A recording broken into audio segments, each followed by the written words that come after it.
Welcome to trending cine news. இந்த வீடியோவில் வந்துட்டு பிக் பாஸ் டே 38ல் நடந்த விஷயங்களை பார்க்கலாம். இந்த ப்ரோமோவில் வர்ற காட்சிகளை பார்த்து நம்மளே வந்துட்டு ஒரு முடிவுக்கு வந்துடுறோம். வேறு பெரிய சண்டையாக போதோ இல்லை பெரிய பிரச்சனையாக வந்துட்டு பிக் பாஸில் போதோ அப்படின்ட்டு பார்க்கும்போது அதில் நம்ம வீடியோ வந்துட்டு 1 hour போடுற வீடியோவில் போய் பார்க்கும்போது அது சும்மா சப்புன்னு முடிஞ்சிடுது அப்படின்ட்டு சொல்லலாம். அவங்களாவே வேணுமென்ட்டே வந்துட்டு ஒரு பிரச்சனையை ஸ்டார்ட் பண்ணி அவங்களுக்குள்ளேயே வந்துட்டு கலவரத்தை உண்டாக்கிக்கிறாங்க. இது வந்துட்டு ப்ரோமோவில் பார்க்க நம்ம என்னவோ வந்துட்டு பெரிய சண்டை அப்படின்ட்டு நடிச்சிடுறோம். ஆனால் அது உண்மை இல்லை அப்படின்ட்டு அந்த 1 hour வீடியோவில் தான் நம்மளுக்கு தெரிய வருது. நேற்று ஸ்டார்ட் பண்ண ஸ்கூல் டாஸ்கில் வந்துட்டு இன்னுடைய கண்டினியூவாக வந்துட்டு ஆனந்தி ஸ்டார்டிங்லேயே வந்துட்டு அவங்களுக்கு கொடுத்த வேலையை வந்து பண்ணிட்டு இருந்தாங்க. அதாவது தனக்கு பிடிச்ச ஒரு விஷயத்தை வந்துட்டு திருடி எடுத்து வைக்கிறது தான் அவங்களுடைய டாஸ்க்கு. அதே மாதிரி இருக்கிற செருப்பு, ஸ்கூல் பெல் எல்லாமே வந்துட்டு திருடி வச்சு அவங்க ஒரு வேலையை பண்ணிட்டு இருந்தாங்க. இதுக்கு அடுத்ததான் சிவகுமார் வந்துட்டு காலையில் எழுந்தவுடனே அவருடைய கடமையை வந்து செய்யறதுக்காக வந்துட்டு ஸ்கூல் பெல் அடிக்கிறதுக்கு ஸ்டார்டிங் போனார். அவர் சில மந்திரம்லாம் பண்ணிட்டு திரும்பி பார்க்கும்போது அந்த ஸ்கூல் பெல்லே காணும். என்னடா அது, யாரா தூக்குனது அப்படின்ற மாதிரி ஆயிடுச்சு. இதை வந்துட்டு ஒரு காலவர் அப்படி தேடிட்டு இருந்தாங்க, அந்த பெல்லு எங்கே அப்படின்ட்டு. அந்த பெல்லு தேட போன இடத்துல வந்துட்டு எல்லாருடைய செப்பல்ஸ் வந்து இதில் அந்த ஸ்டோர் ரூமில் வந்து அடுக்கி வச்சுருக்காங்க. யாரெல்லாம் இதெல்லாம் பண்ணதுன்னு பார்த்தா ஆனந்தி தான் அதெல்லாம் பண்ணியிருக்காங்க. இதெல்லாம் வந்துட்டு கொஞ்சம் நல்லா காமெடியாக போயிட்டு இருந்தது. அதோட கண்டினியூவாக நடந்தது என்ன அப்படின்னா, டீச்சர்ஸ், பிரின்சிபல் எல்லாருமே வந்துட்டு தான் பண்ண வேலை வந்துட்டு எப்படி இருந்தது அப்படின்ட்டு ஸ்டூடெண்ட்ஸ் கிட்ட ஃபீட்பேக் கேட்க ஆரம்பித்தாங்க. அதுவே 1 by 1 எல்லாருமே வந்து சொல்ல ஆரம்பித்தாங்க. பிரின்சிபல் மேடம் வந்துட்டு ரொம்ப ஹார்டாக பேசுகிறாங்க, ஹார்ஷாக வந்து பிஹேவ் பண்ணுறாங்க அப்படின்ட்டு சொல்லிட்டு இருந்தாங்க. அதே மாதிரி தான் தமிழ் டீச்சராக இருந்த மஞ்சாரிக்கும் வந்துட்டு அதே மாதிரி சொல்லியிருந்தாங்க. இதை கொஞ்சம் நல்லா பண்ணது யார் அப்படின்ட்டு சொன்னாங்கன்னா, ஜாக்லின் வந்துட்டு ஓரளவு நல்லா பண்ணாங்க, இந்த மாரல் சயின்ஸ் டீச்சர் மாதிரி பண்ணாங்க அப்படின்ட்டு பசங்க எல்லாருமே வந்துட்டு 1 by 1 சொல்ல ஆரம்பித்தாங்க. இதுக்கு அடுத்ததான் வந்து கடைசியாக வந்து ரஞ்சித் சார் வந்துட்டு, இது வரைக்கும் நம்ம வந்துட்டு இது ஸ்கூல் டாஸ்க்கு, ஆனால் ஒன்றுமே வந்து நடத்த காணோம், நீ இதுவரை நீங்கள் நடத்தலைன்னா நாளைக்கு நானே நடத்தலாம் அப்படின்னு பார்த்தேன் அப்படின்ட்டு சொன்னார். இது பயங்கர காமெடியாக இருந்தது அவர் சொல்லும்போது. கடைசியாக வந்துட்டு பிக் பாஸ், இது வந்து ஸ்கூலு, எல்லாருமே வந்து க்ரூமிங்கோடு இருக்காங்க, அதாவது தாடி மீஸ் எல்லாம் வச்சுருக்காங்க, அதெல்லாம் வந்து ரிமூவ் பண்ணணும் அப்படின்ட்டு சொன்னதில் எல்லாரும் போயிட்டு ஷேவ் பண்ண ஆரம்பிச்சிட்டாங்க. எல்லாருமே ஷேவ் பண்ணிவிட்டு மறுபடியும் கிளாஸ் ரூம் வந்து உட்காந்துட்டாங்க. அதுக்கப்புறம் வந்துட்டு எல்லாருக்கும் ஒரு மாரல் வந்து சொல்லணும் அப்படின்ட்டு சயின்ஸ் டீச்சராக இருக்கிற ஜாக்லின் வந்து எல்லாருக்கும் ஒரு ஒரு மாரலாக சொல்லிட்டு இருந்தாங்க. அதில் வந்துட்டு அவங்க ஸ்டூடெண்ட்ஸை பற்றி சொல்லுவாங்க, அந்த கேரக்டரை பற்றி சொல்லுவாங்க அப்படின்னு பார்த்தா அவங்களுடைய பர்சனல் வெஞ்சன்ஸை வந்துட்டு சொல்கிற மாதிரி இருந்தது. தீபக் வந்துட்டு, தீபக் எல்லாமே தெரியும், நீங்கள் உங்களுக்கு தெரிஞ்சது மற்றவங்களுக்கும் தெரியணும்னு நினைக்காதீங்க அப்படின்ற மாதிரி ஒருத்தருடைய பர்சனல் விஷயத்தை பற்றி பேசி அதில் எல்லாரையும் வந்துட்டு டென்ஷன் பண்ணிட்டாங்க. இதில் சத்யாவை வந்துட்டு நீங்கள் கேப்டனாக கொடுத்து நீங்கள் யூஸ் பண்ணாமல் விட்டீங்க அப்படின்ட்டு போன வாரம் நடந்த விஷயத்தெல்லாம் வந்துட்டு பேச ஆரம்பிச்சிட்டாங்க. அதனால் செம்ம டென்ஷன் ஆகிட்ட சத்யா வந்துட்டு, நான் இங்கேருந்து கிளம்புறேன் அப்படின்ட்டு வெளியில் கிளாஸ் ரூமை விட்டு வெளியில் போகிற மாதிரி ஆயிடுச்சு. இதுக்கப்புறமா அவரை வந்துட்டு காம்ப்ரமைஸ் பண்ணிவிட்டு அவர் மறுபடியும் உள்ளே வந்து வச்சாங்க. இது மாதிரி பர்சனலாக பேசி சயின்ஸ் டீச்சர் இந்த ஜாக்லின் வந்துட்டு கொஞ்சம் வெறுப்பாக சம்பாதிச்சாங்க அப்படின்ட்டு சொல்லலாம்.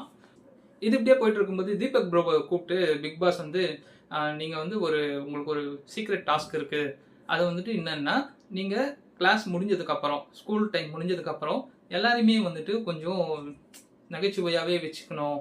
அதுக்கு அடுத்தது வந்துட்டு இருக்கிற மேனேஜ்மெண்ட்டில் இருக்கிற டீச்சர்ஸ் அண்ட் பிரின்சிபல் இவங்கள வந்துட்டு கொஞ்சம் பயமுறுத்தணும், அதாவது கொஞ்சம் பதட்டப்பட வைக்கணும் அப்படின்ற மாதிரி ஒரு சீக்ரெட் டாஸ்க்கு கொடுத்தாங்க. ஸ்டார்டிங்கில் வந்துட்டு இவங்க வந்து என்ன பண்ணாங்க, ஆனால் இந்த விஷயம் வந்துட்டு ஸ்டூடெண்ட்ஸ்க்கு மட்டும்தான் தெரியணும், மற்றவங்களுக்கு தெரியக்கூடாது அப்படின்ட்டு அந்த பிக் பாஸ் வந்து சீக்ரெட் டாஸ்கில் சொன்னார். இவர் போயிட்டு முத்துக்குமார் கிட்ட சொல்லி இந்த மாதிரி பிளான் பண்ணாங்க, இது ஸ்டூடெண்ட்ஸ்க்கு மட்டும்தான் தெரியணும், இது வந்து ஒரு என்டர்டைன்மெண்ட்டாக எடுத்துகிட்டு போகணும், அதாவது சுவாரஸ்யம் அப்படி எடுத்துகிட்டு போகணும் அப்படின்ட்டு 2 பேரும் பிளான் பண்ணி எல்லா ஸ்டூடெண்ட்ஸ்கிட்டையும் அதை வந்துட்டு சொல்லிட்டாங்க. என்ன பண்ணணும், என்ன பண்ணால் வந்து கொஞ்சம் என்டர்டைன்மெண்ட்டாக போகும் அப்படின்ட்டு பிளானிங் எல்லாம் நல்லா தான் இருக்குது. ஆனால் அவங்க செயல்முறைப்படுத்துறதுல வந்துட்டு கொஞ்சம் கோட்டையை விட்டுடுறாங்களோ அப்படின்ற மாதிரி இருக்குது. ஸ்கூல்ஸில் வந்துட்டு அந்த ஒரு லவ் மேட்டர் அப்படின்றத வந்து இதில் எடுத்து வந்திருக்காங்க. ஒரு பொண்ணை வந்துட்டு 2 பேர் லவ் பண்ணுறது, அதாவது இப்போ பவித்ரா இருக்காங்கன்னா பவித்ராவை வந்துட்டு ஸ்டார்டிங்கில் சத்யா வந்து லவ் பண்ணுற மாதிரி அவங்க ஒரு கிரியேட் பண்ணியிருக்காங்க. அதுக்கடுத்தது சத்யாவுக்கும் பவித்ராவுக்கும் வந்துட்டு ஏதோ ஒரு சின்ன மோதல், ஒரு சந்தேகம் அப்படின்ட்டு வரும்போது இவங்க 2 பேருக்கும் வந்துட்டு நடுவில் வந்துட்டு ராணுவம் வர்ற மாதிரி அவங்க ஒரு கிரியேஷனாக பண்ணிட்டு இருந்தாங்க. இது வந்துட்டு அந்த சீக்ரெட் டாஸ்கோட மிங்கிள் பண்ணி இது ஒரு பிரச்சனையா ஆக்கி இதை வந்துட்டு ஒரு கலவரமா ஆக்கிட்டாங்க அப்படின்ட்டே சொல்லலாம்.